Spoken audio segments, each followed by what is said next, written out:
लाडक्या बहिणीची नवीन ई-के-वाय-सी कशा पद्धतीने करायची आहे ते आपण आजच्या व्हिडिओमध्ये बघणार आहोत। तर मित्रांनो, तुम्हाला ए टू झेड माहिती भेटणार आहे। तर त्यामुळे चॅनलला सबस्क्राइब केलं असेल तर चॅनलला सबस्क्राइब करा आणि व्हिडिओला लाईक करा।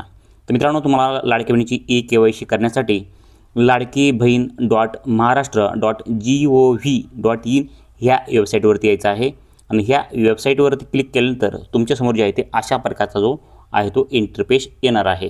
तर मित्रांनो, ह्या वेबसाईटची लिंक तुम्हाला व्हिडिओच्या खाली डिस्क्रिप्शनमध्ये किंवा आपल्या कमेंट बॉक्समध्ये तुम्हाला भेटून जाईल। तुम्ही या ठिकाणी येऊ शकतात।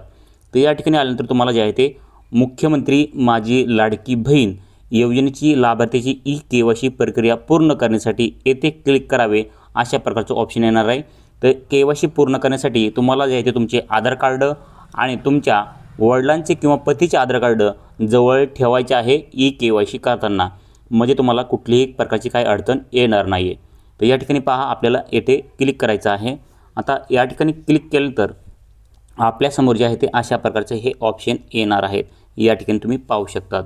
तर या ठिकाणी पहा, पहिल्यांदा काय करायचं आहे, लाभार्थी आधार क्रमांक म्हणजेच मुख्यमंत्री माझी लाडकी बहीण म्हणजे जी लाडकी बहीण आहे त्या लाडक्या बहिणीचे पहिल्यांदा आधार नंबर जे आहे ते या ठिकाणी टाकायचा आहे। त्यानंतर कॅप्चा जसा दिसत आहे त्याच प्रकारे या ठिकाणी कॅप्चा टाकायचा आहे, म्हणजे आपल्याला काही अडचणी येणार नाही आहे। आधार क्रमांक कॅप्चा टाकल्यानंतर आपले जे आहे ते खाली स्क्रॉल करायचं आहे। तर या ठिकाणी पहा, आपण जे आहे ते स्क्रॉल करूया आणि या ठिकाणी ज्या आहे ते आपल्याला मी सहमत आहे या ठिकाणी क्लिक करायचं। या ठिकाणी पाहू शकतात मी सहमत आहे ह्याच ऑप्शनवर तुम्हाला क्लिक करायचं आहे। तर या ठिकाणी पहा, आपण मी सहमत नाही आहे यावरती करू नका, फक्त मी सहमत आहे यावरती टिक करा आणि त्यानंतर आपल्याला एक ऑप्शन भेटतं ते म्हणजे OTP पाठवा अशा प्रकारचं। तर OTP पाठवावरती आपल्याला जे आहे आता या ठिकाणी क्लिक करायचं आहे।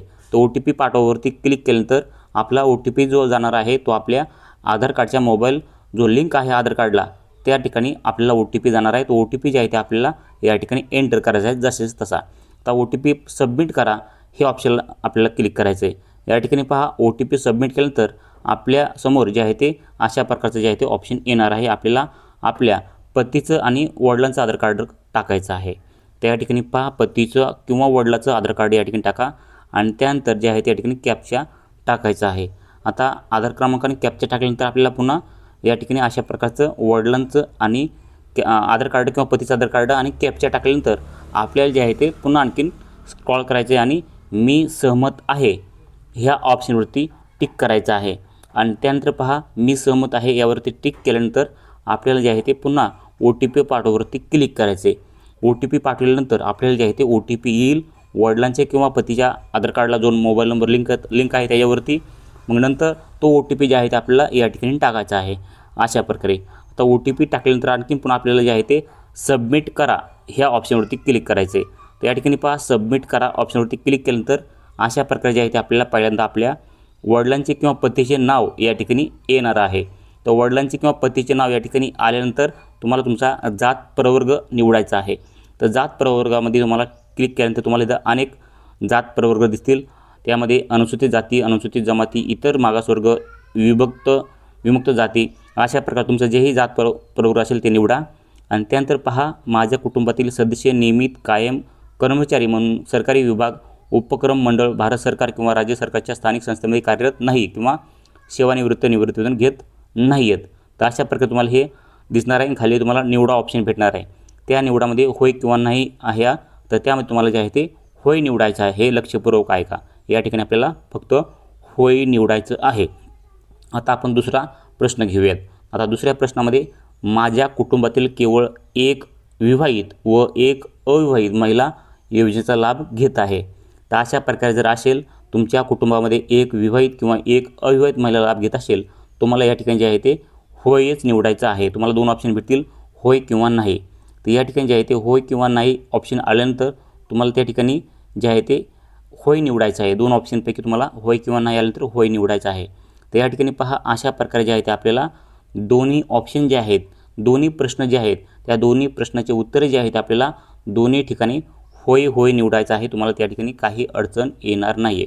तर या ठिकाणी पहा, मी दोन्ही जागेवर होय होय निवडलेलं आहे। तर या ठिकाणी पहा, तुम्हाला आणखी एकदा संपूर्ण चेक करायचं आहे। तुमच्या पतीचं किंवा वडिलांचं नाव या ठिकाणी चेक करा आणि त्यानंतर तुमचा जात प्रवर्ग तुम्ही बरोबर निवडला ते चेक करा आणि त्यानंतर तुम्हाला या ठिकाणी तुमचा पहिला प्रश्न जे आहे तिथं होय केलेलं आहे की ते बघा. ते होय केलेलं असल्यानंतर तुम्हाला दुसरा प्रश्न जे आहे ते तिथं पण तुम्ही होय केलं आहे की नाही हे पण तुम्ही चेक करून घ्या.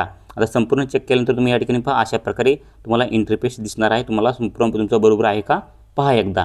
ते संपूर्ण बरोबर असेल तर तुम्हाला जे आहे ते खाली ऑप्शन भेटत आहे ते म्हणजे उपरोक्त क्रमांक 1, 2 या ठिकाणी देण्यात आलेली खोटी माहिती आढळल्यास तुम्हाला या ठिकाणी टिक करायचं आहे. म्हणजे तुम्हाला या ठिकाणी टिक करायचं आहे बरोबर माहिती आहे म्हणून.